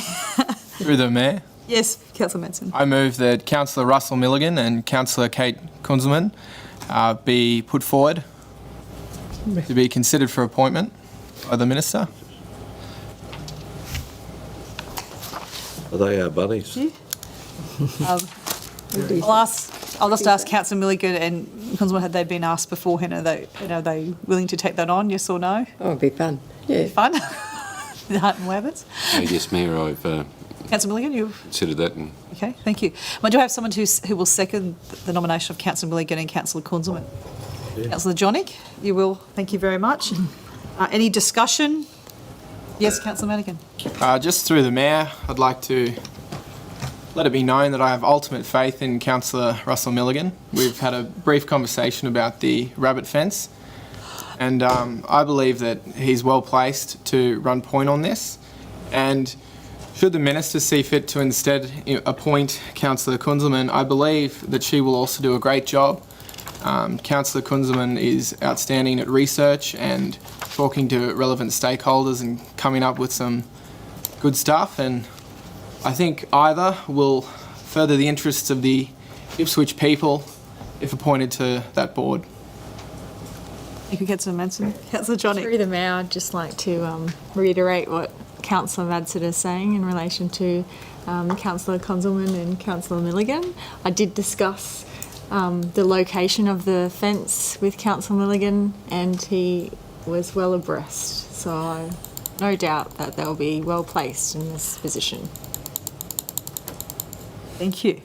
Councillor Tully. The Mayor, talking about location, I was in Warwick where their headquarters are very recently, and I put up a picture of the headquarters across the road from a Chinese restaurant. Okay, we'll move on, Councillor Tully. I note in the report that the Minister has called for a nomination of up to 2 councillors, with at least one being a woman, by the 30th of June 2020. So get it in today. Any other discussion, debate? In case, we'll move to a vote. Those in favour, please raise your hand. I see it's unanimous. Thank you very much. On to 15.3. Resolution to close public land for 2020-21 fire season, a fuel reduction program. May I have a mover, Councillor Milligan, and a seconder, Councillor Kunzelman. Thank you very much. Note that Ipswich City Council has no national parks in our local government area, so all our conservation areas are ones that we manage ourselves. And this particular recommendation is resolving to exercise the power under Section 10 of the Local 10.1 of Local Law 7 for a planned schedule of hazard reduction burning between the 1st of July and the 31st of September. Would anyone like to ask the relevant officer any questions on this? Yeah. Councillor Tully, so we'll ask for the relevant council officer. I just wanted to clarify, is it closed through that whole period, or will it be related to a shorter period when actual burns are taking place? I think we'll ask the relevant council officer. I think Mr Dill. Thank you. Thank you, Mayor and councillors. To answer your question, Councillor Tully, is to exercise the law for that period such that we can undertake closures, Yes. short-term closures, when we're doing the burns themselves. Right. So it might only be for a few days. Correct. That'd be on weekends or something like that. Yeah. When and if the weather permits safe reduction exercises to occur. Yes.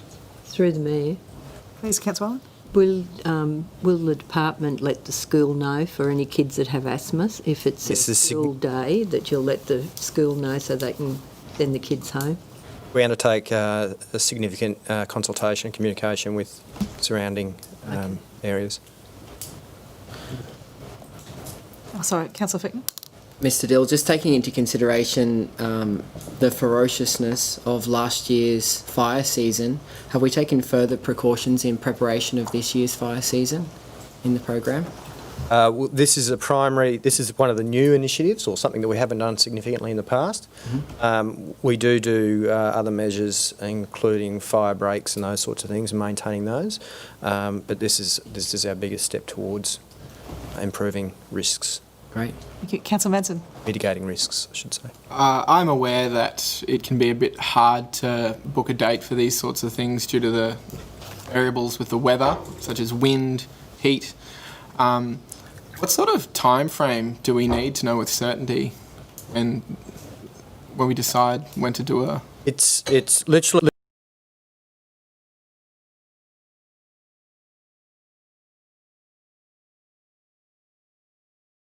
of advising that there is a planned burn to occur, and then if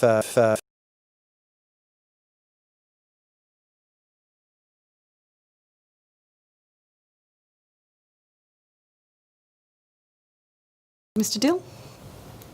No. Thank you very much, Mr Dill. I now open up for debate and discussion. No debate and discussion. All those in favour, please raise your hand. It's unanimous. Thank you very much. We'll now move on to 15.4, the supply of electricity for small contestable sites under local buy contract. May I have a mover, please? Councillor Fickner, thank you very much. A mover? Second. And don't swamp me. Do you need a seconder? I'd love a For seconder. the chair? Yes, thank you I very thought much. you said move. I might. Councillor Fickner moved it. Thank you. This is one, if you remember, we had a meeting this came to us before as part of the procurement, where we had to, I think the electricity prices are only up for about 7 days or something like that. Oh, yeah. Mr White, would you like to come down to explain? It's my understanding that we budgeted for around $2.2 million for this particular. That's correct. Would you like to tell us the outcome? Richard White, Manager of Procurement. So we brought this to Council on the 27th of April to seek support to subdelegate entering into this contract to the CEO because it was over the CEO's delegation. It projected $2.2 million. At the end of the day, it's actually worked out that that's unnecessary because we're looking at a $1.7 million contract. So due to the energy market changes, we're looking at 30% saving, I believe, for the next 12 months. So we're expecting the cost of this contract to be around 1.75 instead of 2.2. Okay. Now that'll change in the next 3 years as we take new sites on, take sites off, but that's our projected 1.7. So a good outcome for Council. An excellent outcome. Thank you very much, Mr White. Did anyone have any questions of Mr White? Nope. Thank you. It's great to see a 30% saving. Thank you very much. Thanks for the procurement branch. Open up for discussion, debate. No, in that case, we'll vote on this. Even though I think it's now technically in your delegation now, CEO, we'll vote on this particular one. Those in favour? I think it's unanimous. Thank you very much. Now we'll move on to the meaty part, the cats.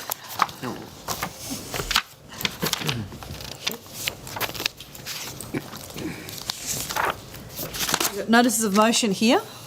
I see that 16.1 is a notice of motion for the Community Cat Program, moved by Councillor Milligan. So I'll hand over to you to move, and I'll get someone to second it. Thank you, Mayor. As a bit of background for my colleagues, I was approached by Dr. Jackie Rand, Emeritus Professor of University of Queensland during the election campaign, with respect to a community cat program, which in essence manages the stray cat population of specific areas to reduce the impact of stray cats on a community. She told me it was identified that sections of Ipswich City do have large stray cat populations, and that... just a point of, I'll just let you, that's the motion that you wish to move, then we'll get some... Yes, I was just just giving some background okay. Before, and that she had identified that Ipswich City Council local government area would be ideal for the purpose of a community cat program. Therefore, moving forward, I move that a report be prepared for consideration of the General Purposes Committee, scheduled for 21st July 2020, on the feasibility of Council supporting an Ipswich Community Cat Program as proposed by the Australian Pet Welfare Foundation. Thank you. May I have someone to second that, please? Councillor Kunzelman. Thank you very much. The relevant council officer would be Mr. Tabulo, or who would be the relevant general manager? Mr. Tabulo's the cat man. He's the cat man.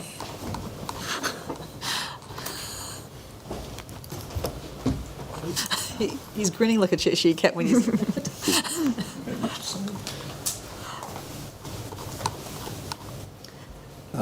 Mayor and Councillors, Peter Tabulo, General Manager of Planning and Regulatory Services. May I ask you, is having it reported back to us on the 21st of July enough time for you to compile a report? My officers will give it a good go, Madam Mayor, to make that happen. That we're aware of the motion over the last couple of weeks, so they are in preparation for the report. Mm-hmm. So over the next 7 days or so, we'll know whether we can deliver on that date or not, but I think we will. Okay. Any questions, Councillor Kunzelman? No, but I have proposed an amendment. Yes. Okay, we'll do that after. Yes. Any other questions of Mr Tabulo? Thank you very much. I think Councillor Kunzelman wants to move an amendment or a variation. It's a variation. Just that the report include some indication of previous cat programs' success or lack of success. So you'd like some type of, to include the history of any cat something programs? like that, yeah.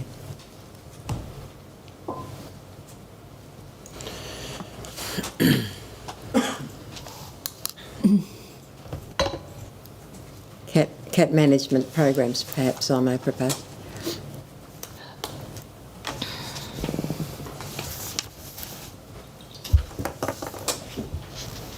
And put that variation to the mover.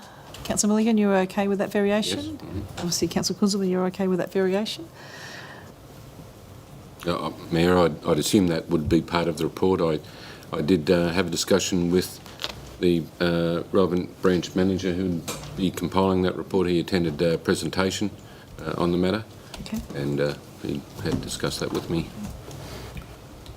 Any other discussion or debate? No, this is just asking for a report to be made. Yes, Councillor Manson. I'd just like to commend Councillor Milligan for bringing this forward.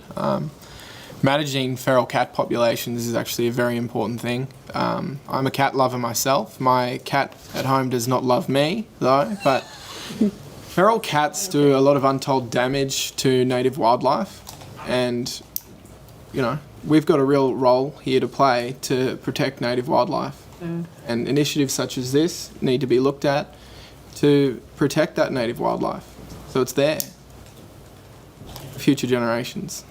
Thank you, Councillor Madsen. Any other? We've got 2 cats at home too, so it's always interesting. If there's no other discussion, I'll put this to the vote. Those in favour? See, it's unanimous. Thank you very much. And on to the 16.2, a notice of motion for a repeal of a council decision regarding the 40 km/h school zone on Augusta Parkway, Augustine Heights. I can see this being moved by Councillor Nicole Jonick. I'll second that. Do you mind, Councillor John, if I get you to read out your motion, then I'll ask for a second and then I'll have you speak to that. Is that okay? Right, so the motion is that recommendation C of item 8 of the Growth and Infrastructure Committee report number 2019-11 of the 12th of November 2019 resolved at the council ordinary meeting held on the 19th of November 2019 be repealed. Thank you. And I think Councillor Tully said he would second that. Yeah, thank you. Would you like to ask any questions of council officers, or would you like to go straight into discussion? I think I've asked the relevant questions. If we could just go straight into the discussions. Got the floor. So through the Mayor, a report reviewing school zones across the city was presented to the Council's Growth and Infrastructure Committee on the 12th of November 2019. The report noted that due to a change in the state government's school environment safety guidelines, a reassessment of the 40 kilometre school zone on Augusta Parkway was undertaken, and the report recommended the existing safety zone be removed. The recommendation was endorsed at this meeting in November last year. Firstly, I would just like to thank the Infrastructure and Environment team who undertook the appropriate analysis based on the changes to the school environment safety guidelines. Now, to reiterate, the new guidelines suggest a school zone outside St Augustine's College along Augusta Parkway is no longer required. However, we all know that a 40 kilometre school zone is there for a purpose, to provide an extra layer of protection for the safety of our vulnerable children. Irrespective of guidelines, it is undeniable that every child has the right to get to and from school safely.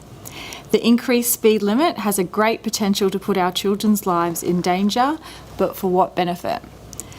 Through engagement with the school community, including St Augustine's College Principal Mr Graham Mertens, the implications of this change were brought to my attention. Some 1,500 students attend St Augustine's College, which borders this school zone. A significant number of these students live in Brookwater, and other students frequent the bus stop across the road. I ask, is it worth putting the lives of these children at risk just to adhere to these guidelines? While pedestrian traffic lights allow for safe crossing of Augusta Parkway, we all know that children do not always follow logic. The guidelines themselves state clearly that children are impulsive, unpredictable, and inexperienced. Children do not have the same level of cognitive development that we have as adults, and their peripheral vision of a young child is a third narrower than that of an adult's, which means they have difficulties seeing vehicles. Being smaller, they can also be harder for drivers to spot. It is therefore up to the community at large to take on the responsibility for the safety of our children. The stopping distance on a road at 40 kilometres is 26 metres, while at 70 kilometres it is 56 metres, and that is if all drivers adhere to the 70 kilometre speed limit. I implore you to recognise that by removing the current 40 kilometre safety zone outside of St Augustine's College and increasing it to 70 kilometres per hour would put our children in unnecessary and avoidable danger. Thank you. Thank you. So do I have anyone to speak against that? Any other discussion? Councillor Tully? Yeah, I'd like to speak in favour of the motion. I think it's a very important consideration and one that's deserving of the support of councillors. The school, St Augustine's College, which runs between Augusta Parkway and St Augustine's Drive, was opened in January 2003. And it's now, as has been said, it's a 4-lane road on Augusta Parkway. Augusta Parkway is the busiest suburban road in Ipswich, and by suburban,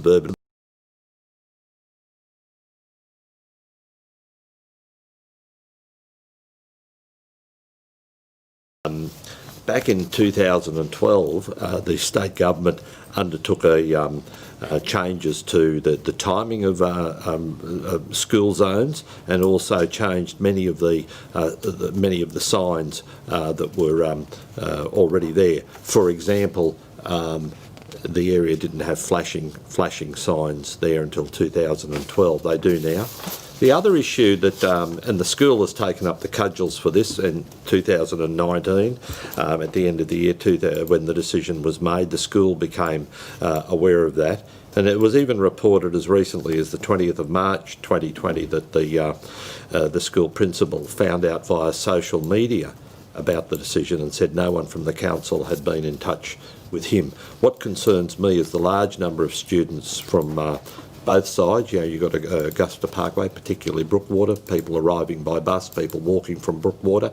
It is the only pedestrian crossing on Augusta Parkway between Jones Road to the north and Technology Drive to the south, over a distance of about 3 kilometres. And what Councillor Jonik has said is 100% right. You've got a lot of speeding drivers. There's been many accidents on there. There was a fatality about 500 metres to the north not long ago. There was another person who in the last 6 months, about 100 metres at the corner of Santa Monica Drive and Augusta Parkway, just about 100 metres to the north of the crossing, who I think he survived the accident, but it was touch and go. It is a well-known dangerous area with many accidents there. And the fact is that young kids need our protection. You know, I would hate to see this a decision not overturned, and for a school child at that school, or indeed other people who use those pedestrian crossings as well, whether it's during school hours or not. So I strongly support this motion. I think it's important, and we would be negligent if we didn't overturn this decision. Thank you. Any other points for discussion? Mayor, Yes, I'd like to also add that with all due respect to council officers having fulfilled their role in providing the information, where the resolution previously had been made, if retaining the school zone prevents injury or saves one life, it's very well worthwhile. It's not a risk that I personally would be willing to take in the knowledge that it will be removed. And based on all information, including Councillor's report, we are the elected body to make the decision in this place, and I also support that the previous resolution be repealed. Thank you. Any other discussion points? Before I vote, just put the fact that the council officers were just implementing the state government guidelines, and it is up to this body here to make the decision whether we'll put the overlay of the community as well as the reports that have been correctly put to us. So those in favour of repealing the motion, please raise your hand. And I see that's unanimous. Thank you very much, and thank you very much for bringing that concern of the community to us, Councillor Jonik. I'm going to have questions on notice, which I have at nil. And just before we go into closing, I'll just ask councillors that I've made it quite clear in the lead up that I was going to go through each GPC item one by one in all our briefings. So to come to me today, midway through a meeting, to change that, I am disappointed. I think the communications could have been far better. I have a number of reports from the community to discuss things that were in those ones that we are now no longer allowed to discuss. So I will ring the people that have asked me to raise certain issues that I was not able to today. And I just ask as a courtesy that if you're looking at doing that, if you could mention that to me sometime beforehand so we can discuss beforehand on which items we wish to batch or not, because at the moment... Through the Mayor, you had an opportunity to foreshadow a motion on my procedural motion to pick the ones out that you wish to discuss. I would have been happy to have accepted that. I just think it's courtesy. I was upfront in the lead up to the meeting that I was going to go through each item one by one. To have it foisted upon me midway through the meeting, I'm just saying we're supposed to be communicating and being courteous to each other, that would have been fair for you to tell me beforehand. Through the Mayor, I had no knowledge that you wanted to go through every item. Yes. Because you had topics of discussion on further topics of discussion on them that wasn't through the committee. So I guess we're lacking I also communication. wasn't aware of that. Okay. Through the Mayor, though, and so I know that the Mayor did explain in her argument again, she did highlight that there were individual matters she wanted to speak to, and let it be a lesson that we probably should have communicated as a group better rather than doing it, yeah. It is what it is. It's the decision of this. When we walk out of here, it's a decision of this council. But I just ask for that courtesy of if you're wanting to change discussing things at the agenda. I think at the last GPC when we went through I think a batch of the first lot, I sort of discussed at the next briefing session that we didn't get to discuss some certain points, and I would not be doing that again. Again, I appreciate and I respect the vote of this council, and obviously when I walk out of here, that's what I will do. But again, I'd appreciate the courtesy of being informed beforehand. Through the Mayor, I take full responsibility for my part in here for the communication falling down. I didn't walk into here today with that expectation, but I am absolutely committed to working with you and fellow councillors to ensure that we communicate with each other better moving forward. Everybody's working really hard, but I think it's a case of sometimes we need to work smarter rather than harder. Let's improve our dialogue with each other and get this sorted. I just think thank you very much, Councillor Madsen. I just think it's important. This is the decision-making body that items are reviewed, even if it does take more time. Because this is the decision-making body, not the GPC.